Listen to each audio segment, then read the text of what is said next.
और जो ये आरएसएस बजरंग दल का जो हम लोग हिंदू एक है सब ये है, नाटकबाजी है।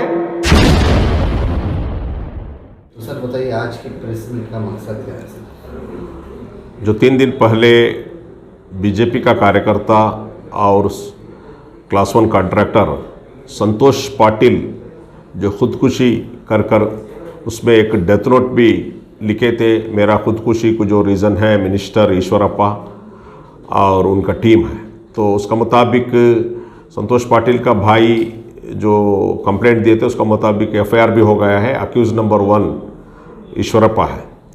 तो हम social democratic party of India अब तक क्या है, ईश्वरप्पा वो ये मांग करते हैं और इमीडिएटली उनको अरेस्ट करना चाहिए।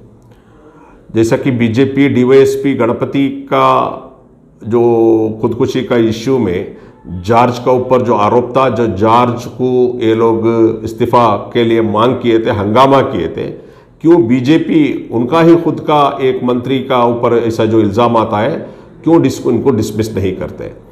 हम social democratic party of India के जानिब से आज गवर्नमेंट से मुतालबा करते हैं, ये जो इंक्वायरी जो पावरफुल मिनिस्टर है तो इस इन्वेस्टिगेशन में इन्फ्लुएंस हो सकता है, तो इसलिए इस इंक्वायरी को एक हाई कोर्ट का सिटिंग जज के ज़रिए से करना, इन्वेस्टिगेशन कराना चाहिए। दूसरा, ये जो संतोष पाटिल जो फ्लोर कोर जो काम किए हैं उसका एक ऑफिसर को डेलीगेट करके उसको एस्टिमेट करके उनका जो भी पेमेंट है, बिल है, उनका फैमिली को देना चाहिए। बहुत सारे खर्च होकर वो फैमिली बहुत परेशानी में है। तीसरी, वो फैमिली उनका जो वाइफ है उनको गवर्नमेंट का जॉब देना चाहिए।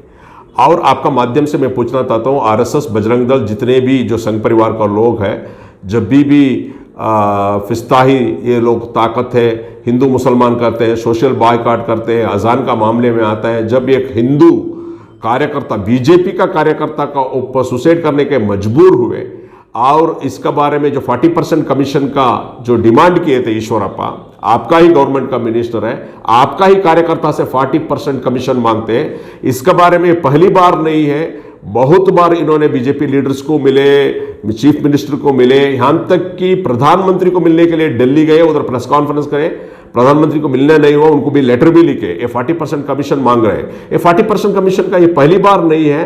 कर्नाटका कॉन्ट्रैक्टर एसोसिएशन ने प्राइम मिनिस्टर को लेटर लिखे हैं, कर्नाटका का जितने भी मिनिस्टर्स हैं डेवलपमेंट वर्क में, एमएलएस है, 40% कमीशन पूछते हैं।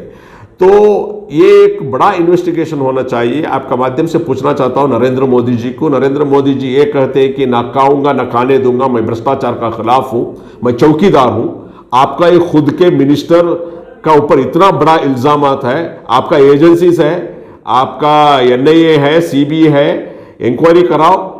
और कर्नाटक के 7 करोड़ आवाम पूछना चाहता है, आवाम जरूरी इसको मांग करते हैं, इसका इंक्वायरी होना चाहिए। क्यों नरेंद्र मोदी जी इसमें खामोश है, क्यों इसका इंक्वायरी नहीं होता? कि हालांकि आपका ही गवर्नमेंट का ऊपर इतना बड़ा आरोप है, इसका आरोप का क्यों इंक्वायरी नहीं करते? किधर गई आपका एजेंसीज? आपका एजेंसीज मुसलमानों के ऊपर, सिर्फ मुसलमानों के ऊपर के लिए एजेंसीज बनाया। ईडी जो बनाकर है, एनफोर्समेंट डायरेक्टर, सिर्फ मुसलमानों के लिए टारगेट करते हुए बनाए। एनआईए मुसलमान को टारगेट करने के लिए, सीबीआई मुसलमान को टारगेट करने के लिए। क्या इंडियन गवर्नमेंट का एजेंसीज जो है सिर्फ मुसलमानों का ऊपर टारगेट करने के लिए है, या कॉन्स्टिट्यूशन के मुताबिक जितने भी जो करप्शन होता है उसका खिलाफ लड़ने के लिए? किधर गया ईडी? 40% कमीशन आपका बीजेपी का मिनिस्टर कह रहे हैं, एनफोर्समेंट डायरेक्टर। मैं पूछना चाहता हूं एनफोर्समेंट डायरेक्टर ऑफिसर्स को, किधर है आप लोग? किधर है आपका इंक्वायरी? तो और जो ये आरएसएस बजरंग दल का जो हम लोग हिंदू एक है सब ये है, नाटकबाजी है। ये 7 करोड़ कर्नाटक के आवाम का सामने ये नंगा हो चुके हैं, ये चुप नाटकबाजी है, ये सब वोट के लिए करते हैं। अभी एक हिंदू, एक बीजेपी का लीडर का ऊपर इतना बड़ा अन्याय हुआ, तो आप किधर है? आप क्यों हंगामा नहीं है? क्यों प्रोटेस्ट नहीं है? क्यों आप रोड पे उतरते नहीं है? ये सारे चीज और एसडीपीआई ये जो मांग जो करते हैं तक इनका अरेस्ट नहीं होता तब तक, और हम लोग एहतजाज करेंगे और ये जब तक अरेस्ट नहीं होता तब तक हमारा एहतजाज जारी रहेगा। Thank you.